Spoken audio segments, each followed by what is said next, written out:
First at 5. From the University of Florida's College of Journalism and Communications, you're watching WUFT News. Tonight on WFT First at 5, information on the major earthquake felt in Florida. Plus, what the president's defense team had to say as they wrapped up their defense in the impeachment trial. That's our top story tonight. Good evening, I'm Hazley Pittman. And I'm Maggie DeRogers. Thanks for joining us. Today's impeachment proceedings are amid stunning revelations from former National Security Advisor John Bolton. NBC's Susan McGinnis breaks it down for us. We're adjourned. President Trump's legal team ending its final day of arguments in the Senate impeachment trial, speaking for less than 2 hours today, making their case for an acquittal.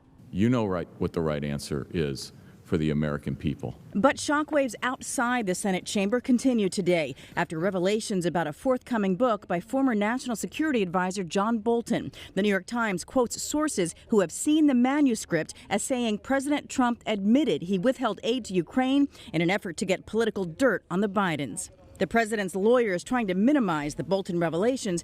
Are you going to allow proceedings on impeachment to go from a New York Times report about someone that says what they hear is in a manuscript? But the Bolton story putting pressure on Republicans who don't want witnesses at the trial. Well, Mr. Sekulow, President Trump, we want to get witnesses. You can bring Bolton right into this chamber and he can swear under oath and be cross-examined by you. Democrats need 4 Republicans to join them later this week when the Senate votes on witnesses. I don't think they're all settled as a group or as individuals as to exactly how they're going to vote. But I'd like to hear from John Bolton. And if Bolton testifies, Republicans say he won't be alone. If people want witnesses, we're going to get a lot of witnesses. The president's defenders raising the prospect of calling the witnesses they want to hear from, beginning with Joe Biden and his son. Though the defense finished early, the Senate may stick with its original plan before any votes on witnesses, documents, or anything else. Starting tomorrow afternoon, senators can submit written questions to the Chief Justice, who will read them out and call on one side or the other to respond. The plan is to have alternate questions through 8-hour sessions over the 2 days if there are that many questions. Here at WFT, we expect to carry long-form coverage on WFT FM whenever it's hosted by NPR. And if the PBS NewsHour has live coverage, look for it on our TV channel 5.3. We'll also have live streaming on our website whenever available. A small protest marked the start of the latest Clarence Thomas class at UF. In the age of Me Too and Start by Believing, inviting Thomas is complicated and uncomfortable for some. Shannon Taylor joins us with more. The worries about the culture on campus are driven by the shocking survey numbers, but some say that means that they can't ignore the confirmation fight over Justice Clarence Thomas, even if it was nearly 30 years ago.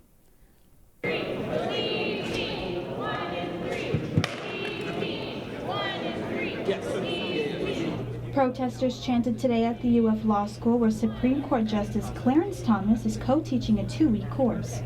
1 in 3 refers to a survey showing 1 in 3 females at UF experience non-consensual contact. Students and organization members stood in solidarity in the courtyard this afternoon, not to disrespect the Supreme Court's presence here on campus, but to hold faculty members responsible and accountable for the safety and acts of students. The student organization, Believe Survivors, also knows Thomas was confirmed in 1991 despite accusations of sexual harassment. We are believers of Anita Hill and all those like her who have come forward to speak truth to power and credibly accuse those in prestigious positions. And so we're here to show solidarity and letting them know that prestige, no matter how prestigious or influential your abuser or harasser is, you should be believed. The UF chapter was created last semester partly because of the invitation to Thomas, and also to encourage prevention and expand the Green Dot program to raise awareness. Being a voice for the voiceless is why I came to law school, so it's pretty much my whole life mission. Sloan Henry says their mission will continue even after Thomas leaves, with more advocacy for change on campus. Tomorrow at UF's Law School, the plaintiff in the landmark Supreme Court will take place in a conversation about sexual harassment in the workplace. Thank you, Shannon. New information surrounding the helicopter crash that killed Kobe Bryant, his daughter Gigi, and 7 others. The National Transportation Safety Board has released new video of the crash site. NTSB investigators are looking into factors that led to the crash, including the weather. They say the helicopter broke into pieces, creating a debris field of about 500 to 600 feet. A flight recorder known as a black box was not found on board. NTSB will continue a thorough investigation with their focus on the helicopter maintenance record, weather data, air traffic control operation, and pilot experience. Buildings in downtown Miami shook from a massive earthquake that happened just hours ago. The 7.7 magnitude earthquake hit between Cuba and Jamaica this afternoon. It was so massive that people in South Florida reported shaking. The Miami-Dade Police Department said that as a part of downtown Miami was evacuated as a precaution. The National Weather Service has issued a tsunami warning. There is no initial reports of damage or casualties. Let's take an outside look at the Rights Union, where it's been a warm and sunny day. However, temperatures will quickly be dropping after sundown. WFT's Nicolette Zangara joins us now from the Weather Center. Well, ladies, it has been quite a beautiful afternoon under mostly sunny skies, but tonight, although the clear skies are sticking around, the warm temperatures will not be. In fact, temperatures right now in the mid-60s. Right now, 66 in High Springs, 66 in Bronson, in Ocala, and 64 right here in Gainesville. But as we head into the evening hours, those temperatures will be dropping quite quickly. In fact, right after sundown, we'll be hitting the 50s by around 8 p.m. and then dropping into the upper 40s by 10 p.m. and then the lower 40s by around 4 o'clock in the morning. And some areas across North Florida will be dropping down into the upper 30s.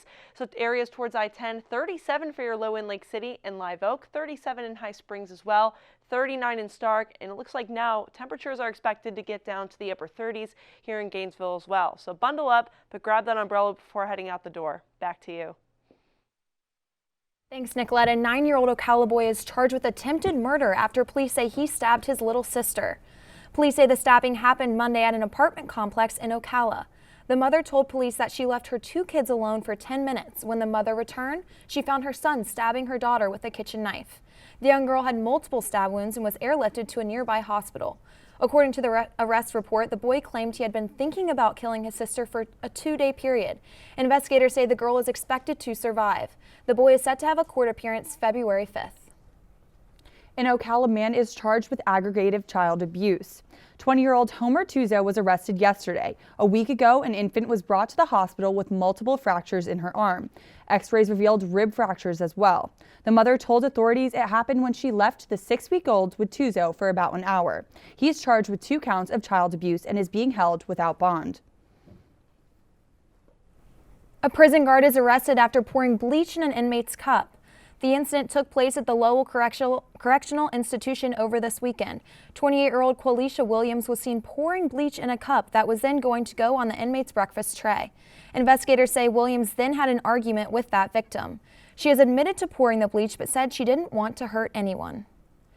The Florida Department of Corrections issued a statement saying it takes all allegations of abuse or mistreatment of inmates seriously and encourages all inmates and staff to promptly report inappropriate or illegal conduct.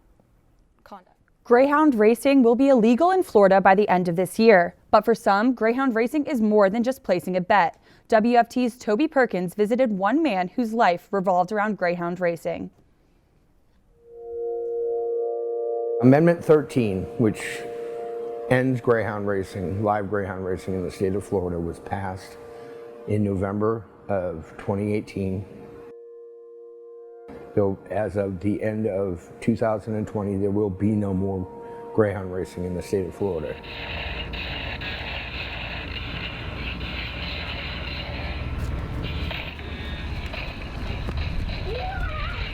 As a family man and a grandfather and a father, I have to look at the realities in front of me. All of our revenue that we live on is basically going to be gone at the end of the year. Until we find new work and a new career path, I'm going to have to basically burn through the money that I've saved for my retirement to get to that point. And I have to reinvent myself at 46.